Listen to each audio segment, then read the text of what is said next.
3,000 years ago, civilization itself nearly vanished. The palaces of Mycenae burned. The mighty Hittite Empire crumbled to dust. The libraries of Ugarit went silent forever. From Greece to Egypt, kingdoms collapsed like falling dominoes. Scholars call it the Bronze Age collapse, the first great dark age of history. Move these spices here! Quickly, we have more coming! But what if it never Move happened? that! Careful with those amphorae! What if the Hittite kings, Bring those scrolls the over Egyptian here. pharaohs, the Mycenaean I give warriors, you 3 copper and the ingots for merchants this of fine oil. Ugarit That is too had little. This is the endured? finest olive oil. What if the great network of trade, Copy this section onto the new scroll. culture, and power had not been broken, Yes, I have just finished but the last instead passage. grown into the world's first We must super record these civilization? events for those who follow. Indeed, Tonight, every stroke we step preserves our into history. that alternate reality. What if the collapse never What if happened? the Bronze Age collapse never happened?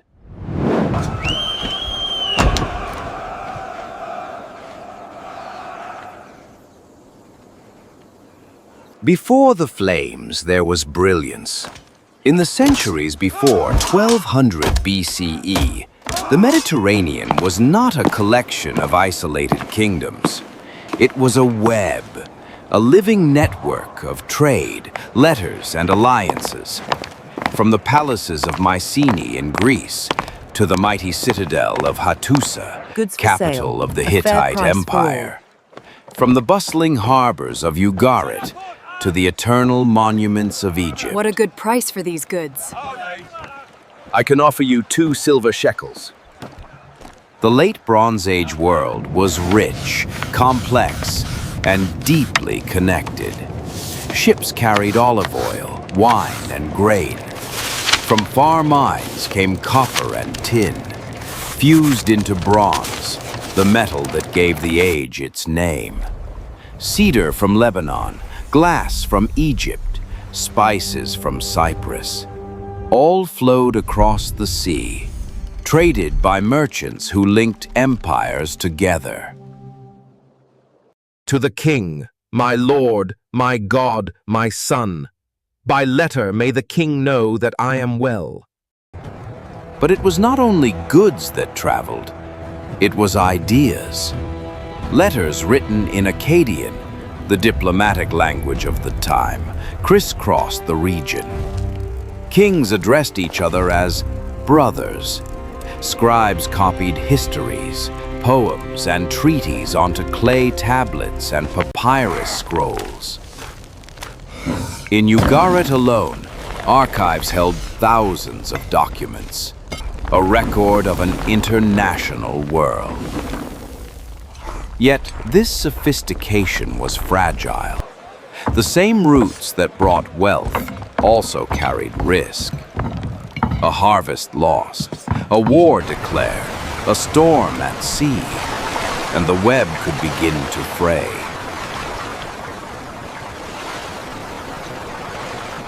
It was a golden world, dazzling, interconnected, and more vulnerable than anyone knew.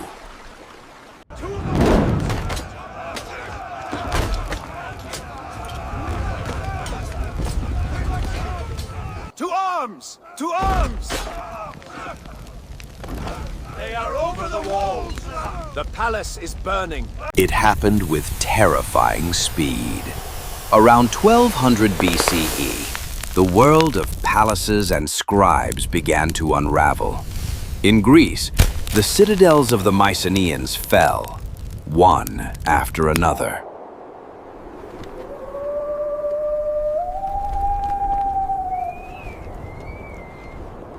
Their palaces burned. Their Linear B script, once used to track trade and taxes, disappeared, never to return. The Enemo ships are here. In Anatolia, The Hittite Empire, that great power of the highlands, collapsed almost overnight. Its capital, Hattusa, was abandoned, its archives left to crumble to dust.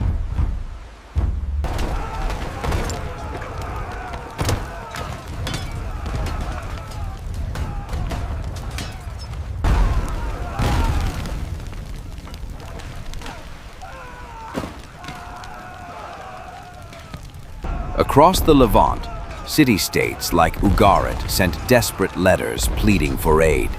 Our enemies are at the gates. The ships are here. There is no one to save us. But no help came. Ugarit's harbors were turned to ash. Even Egypt, the eternal kingdom, staggered under waves of invasion by mysterious outsiders the scribes called the Sea Peoples. Pharaoh Ramses III claimed victory, but Egypt never recovered its former power. Why did it happen? Historians still debate. Was it the Sea Peoples? Internal revolts of starving populations? Drought that turned fertile plains to dust?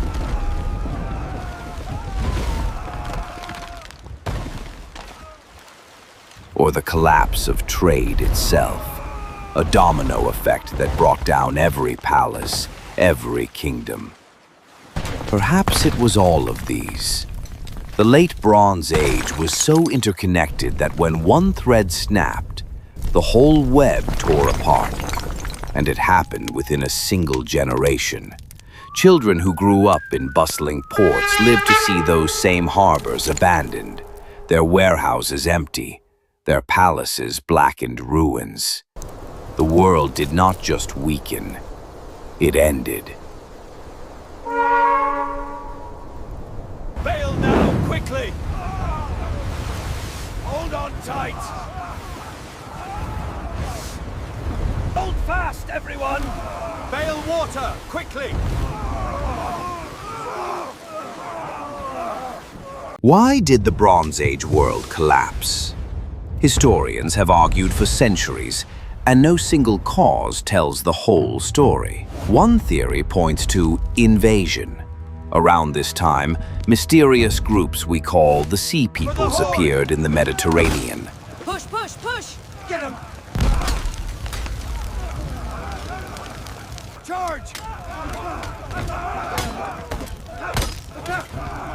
Warriors with strange weapons, arriving in fleets. They struck Cyprus, Syria, and even Egypt itself. Their raids left smoking cities in their wake. But invasion alone cannot explain it. Paleoclimate studies tell another story. Around 1200 BCE, rains across the eastern Mediterranean began to fail. Tree rings, lake cores, and pollen records reveal decades of drought. Crops withered, herds dwindled, and famine spread.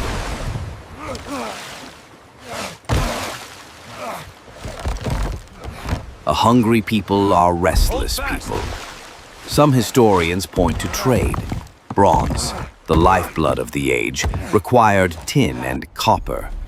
But tin was rare, imported from as far away as Central Asia and beyond.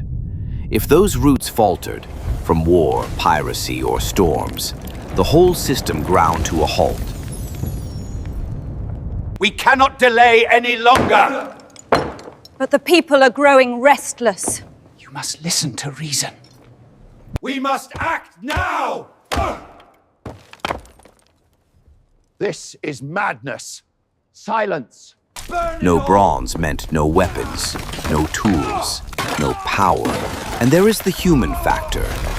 Evidence of local uprisings, burned palaces from within, and revolts of workers suggest that the system was already strained.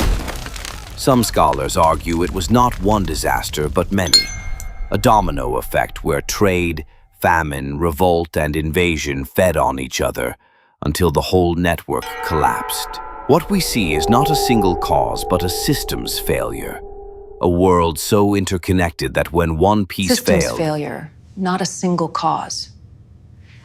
everything fell with it. In truth, the Late Bronze Age collapsed because it was too successful. It was a network stretched to its breaking point, and once the cracks appeared, the system had no resilience left. The world ended not with one blow, but with many. Drought, hunger, war, revolt.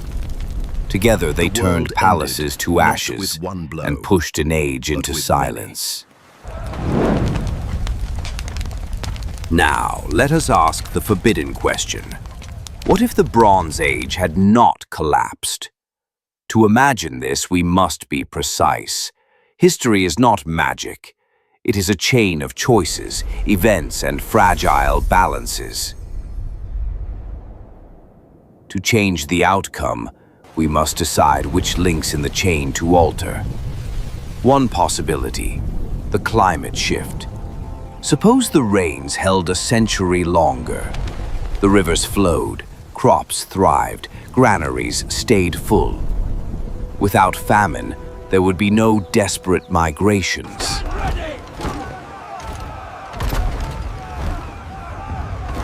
Archers, to arms! Another, the Sea Peoples.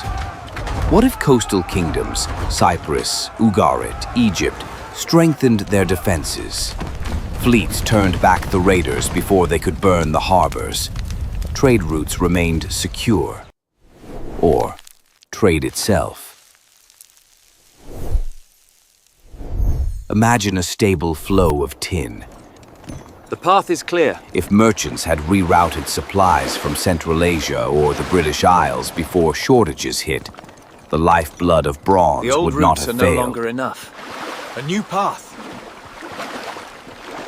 Palaces would still have weapons, tools, and armies strong enough to resist crisis. We have decided on these 3 key matters. Each of these scenarios on its own might have slowed decline. We agree on water management, naval defense, and trade rerouting. Together, they could have prevented the collapse entirely. History turns on narrow hinges. Change the hinge, and the door opens onto another world.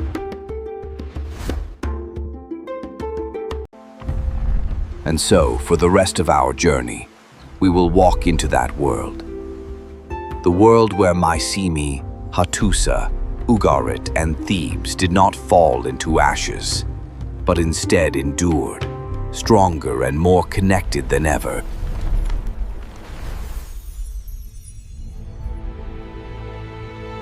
Haul the nets, quickly! We need more hands here. Mind the amphoraes. The carefully. collapse that never was. A Bronze Age that endured. Instead of famine and fire, palace economies held their ground. How much for this bronze? Granaries 5 remained shekels, full. good sir. That is too much. Harvests distributed by royal scribes who still carved their records into wet clay. Ships crowded the harbors of Ugarit, Tyre, and Byblos, carrying timber, grain, and bronze ingots. The tin trade, rerouted and steady, kept weapons sharp and tools in abundance. Make sure these seals are properly impressed. Of course, I will ensure it.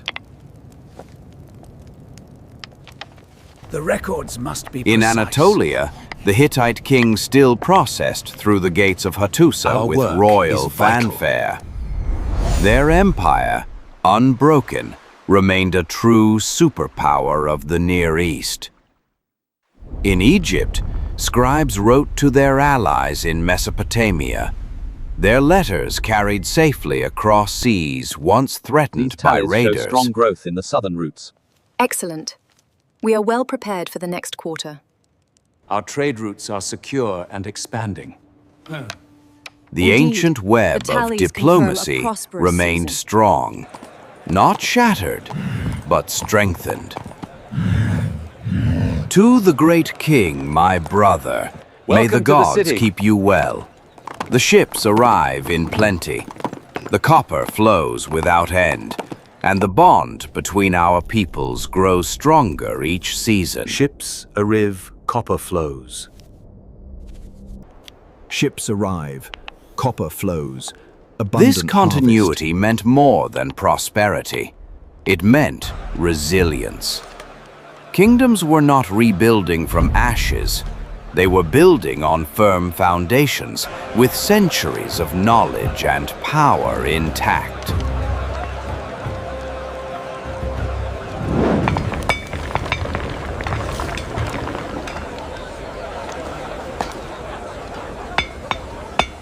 With stability comes creativity. Without interruption, the Bronze Age world does not merely endure, it innovates.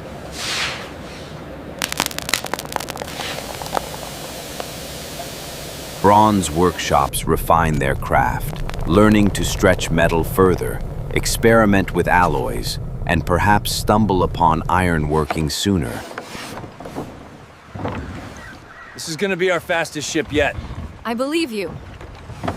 Not centuries later, shipbuilders, supported by uninterrupted trade, test new hull shapes, rigging, and sails. Naval technology evolves under the pressure of commerce, not collapse. Writing, too, survives and spreads. The archives of Ugarit, Hattusa, and Thebes are not left in ashes. Remember to press firmly, but with a gentle hand. The weight of the world is in these words. Instead, Remember to hold your their stylus scripts, steady. cuneiform, hieroglyphic, linear B, feed one another, exchanged by scribes who travel with merchants and ambassadors. Literacy is not broken, but broadened. Imagine workshops where artisans share techniques across borders. Egyptian glassmakers learning from Mesopotamian metallurgists, or Hittite engineers refining the chariot wheel into something stronger, lighter, faster. We should try to blend these styles more seamlessly.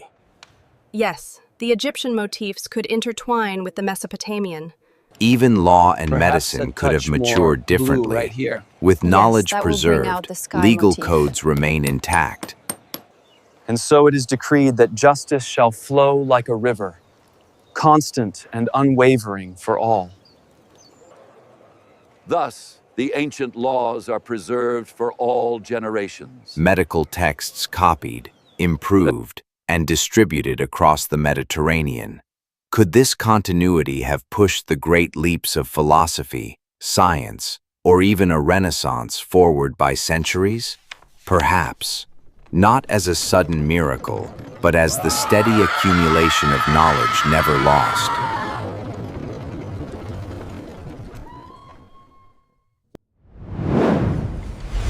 Continuity does not only preserve culture, it reshapes power. We bring gifts from our sovereign.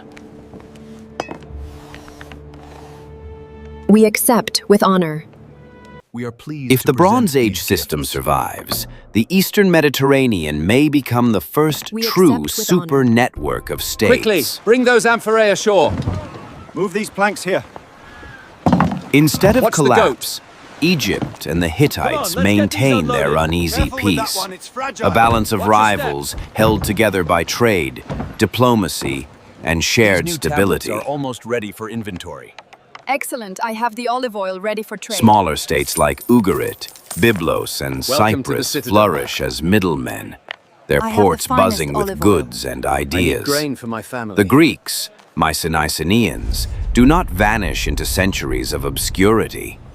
They remain participants in this world system, slower perhaps to invent their own unique institutions, but more integrated into a wider, older, and wealthier order. Instead of the rise of independent poleis, we might see Greek states molded into something closer to Near Eastern kingdoms. Literate, centralized, and tightly connected to Eastern trade.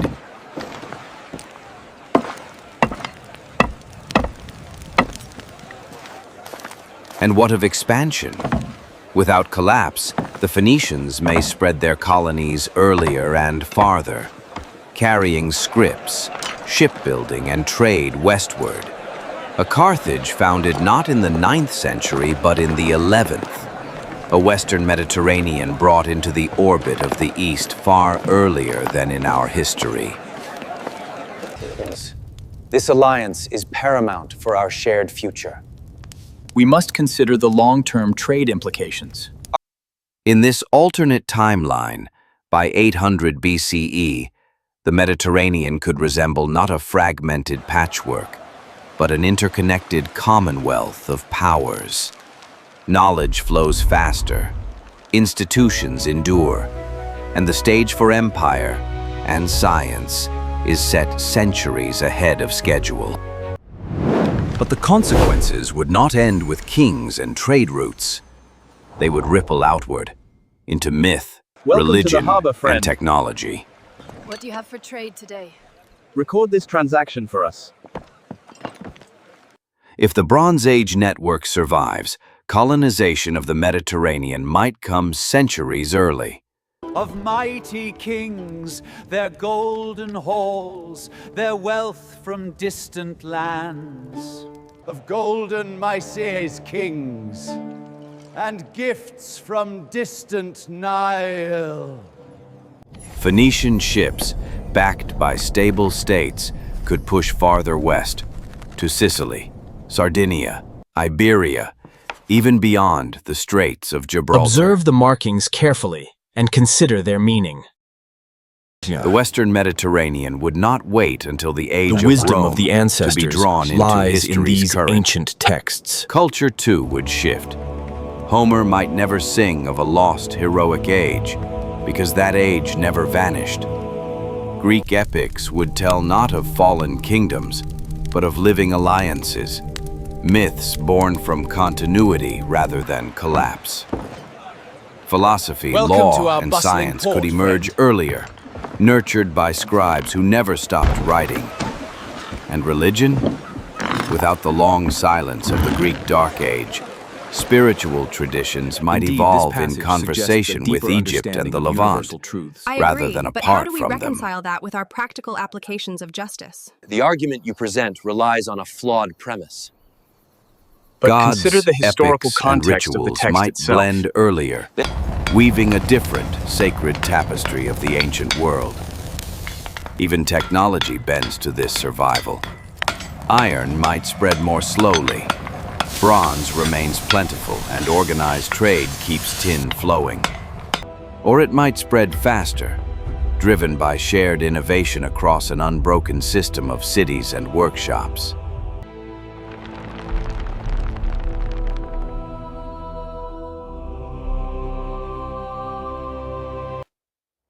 Continuity creates not just stability, but entirely new worlds.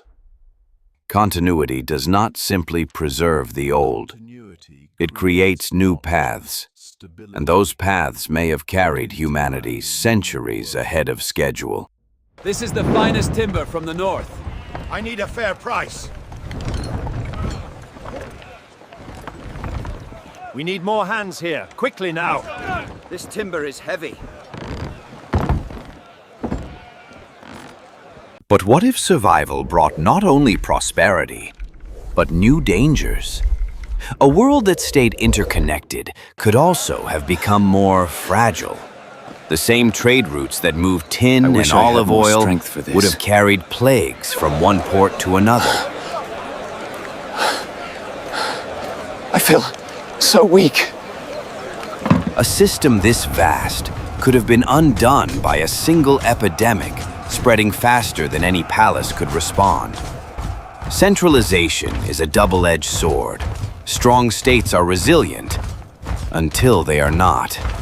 A failed harvest, a volcanic eruption, or a single disastrous war could ripple through the entire system, leaving everyone exposed. And empires that do not collapse often grow restless. This is an outrage. You dare challenge my authority! With greater wealth comes greater armies, greater rivalries, and the temptation for conquest on a scale even more destructive than history remembers. So, while continuity might have preserved knowledge, prosperity, and culture, it might also have sown the seeds of even greater disasters. The Bronze Age collapse may not have been inevitable, but neither was a golden age. The truth lies in the tension between resilience and fragility, a lesson that echoes into our own world today. A lesson etched in history's dust.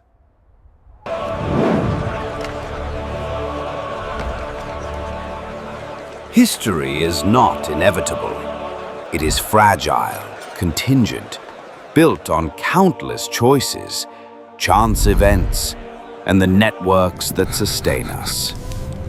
The Bronze Age teaches us how quickly brilliance can fade, and how much resilience relies on institutions, trade, and knowledge preserved across generations.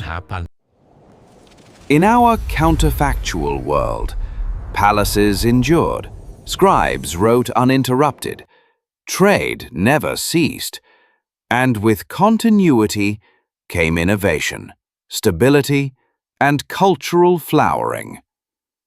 But even here, fragility remains. A single shock could have undone everything. Complexity demands care, foresight, and cooperation. As we look at our modern world, our cities, our trade networks, our knowledge systems, we see echoes of these ancient choices. Every bridge built, every archive maintained, every connection nurtured matters. Which divergence did you find most convincing? Which thread, if changed, could have altered history in ways we still feel today? We build on what survives. The world we know is an echo of choices made long ago. The story continues in every action we take, every system we maintain. Learn from continuity and fragility. Subscribe, comment your thoughts, watch companion shorts, check sources in description.